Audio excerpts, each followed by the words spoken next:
Start.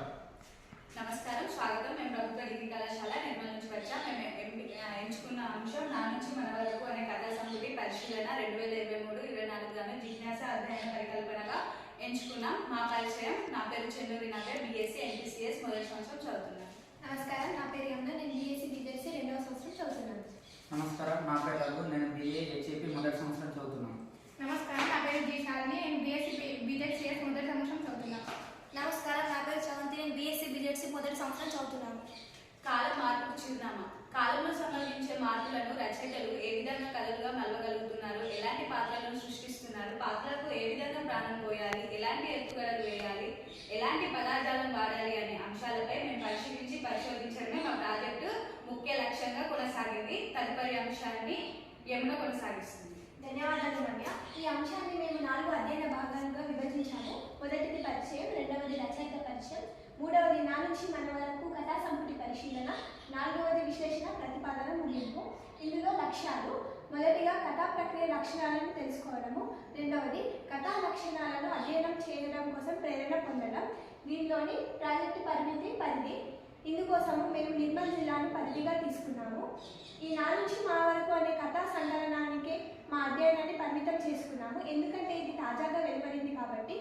మరియు దీనికి పొట్టి శ్రీరాములు తెలుగు విశ్వవిద్యాలయం నుంచి పురస్కారం పొందింది. పూర్వ అధ్యయనం: ఈ అంశంపై ఇంతవరకు ఎలాంటి పూర్వ పరిశీలన జరగలేదు.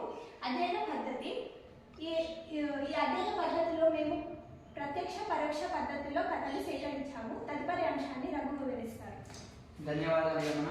మేము పరికల్పనకు తీసుకున్నటువంటి ముఖ్య రచయిత డాక్టర్ టి సంపత్ కుమార్ గారు. ఈయన 1956 ఆగస్టు 30న ఖానాపూర్లో జన్మించారు. ఇతను BSc MScని ఉస్మానియా యూనివర్సిటీలో హైదరాబాద్లో పూర్తి చేసి అక్కడ నుండి ఢిల్లీ వెళ్ళి అక్కడ ఇండియన్ ఇన్స్టిట్యూట్ ఆఫ్ టెక్నాలజీలో బయోమాస్ ఫర్ రూరల్ డెవలప్మెంట్ అనేటటువంటి అంశంపై పరిశోధన చేసి PhD పట్టాను పొందారు. ఆ తర్వాత కెనడియన్ హై కమిషన్ అనేటటువంటి దానిలో సీనియర్ సలహాదారుడిగా పనిచేశారు. ఆ తర్వాత 2015లో ఉద్యోగ విరమణ పొందారు. మేము పరిశీలిస్తున్నటువంటి ఈ నవలలో ముఖ్యంగా లియోజా, పెన్నులు మరియు నా నుంచి మన వరకు అనేటటువంటి 3 కథా సంపుటాలను పరిశీలించాము. ఇందులో ముఖ్యమైనది నా నుంచి మన వరకు అనేటటువంటి కథా సంపుటి. దీన్ని 2022 సంవత్సరంలో మాధవిలత ప్రచురణలో నిర్మల్ వారు ప్రచురించారు. దీంట్లో మొత్తం 14 కథలు ఉన్నాయి. దీనికి తాను జన్మించినటువంటి మట్టిగడ్డ మీద ఉన్నటువంటి మమకారంతో తెలంగాణ పుడమి తల్లికి అంకితం ఇచ్చారు. అలాగే ఇతను కాళోజీ కవిత్వంలోని సాత్వికతను గ్రహించి కథనానికి పేరు పెట్టడంలో ఒక ప్రత్యేక లక్షణాన్ని కలిగి ఉన్నారు. తదుపరి విషయాన్ని మనకు శాలిని గారు వివరిస్తారు.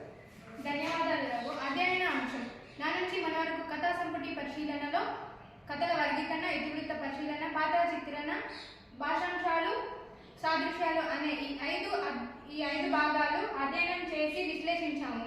ఇందులో కథల వర్గీకరణ, ఇతివృత్త పరిశీలన పరిశీలిద్దాం.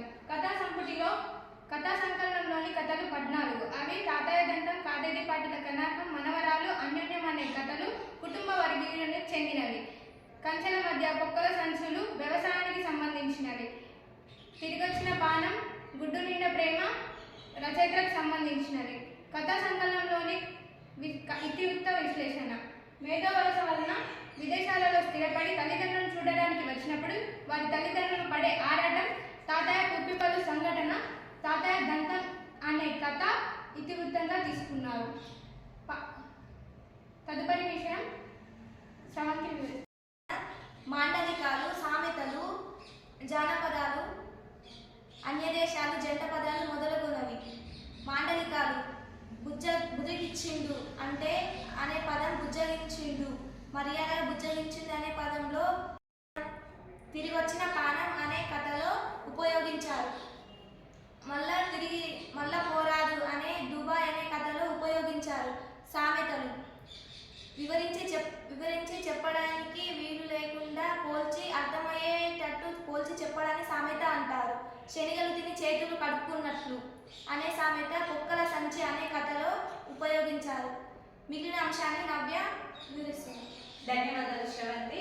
మా పరికల్పనకు సహకరించిన రచయిత డాక్టర్ టి సంపత్ కుమార్ గారికి, మా కళాశాల ప్రిన్సిపల్ డాక్టర్ జె భీమరావు గారికి, మా అధ్యాపకులకు, విద్యా కమిషన్ హైదరాబాద్ గారికి ప్రత్యేక ధన్యవాదాలు.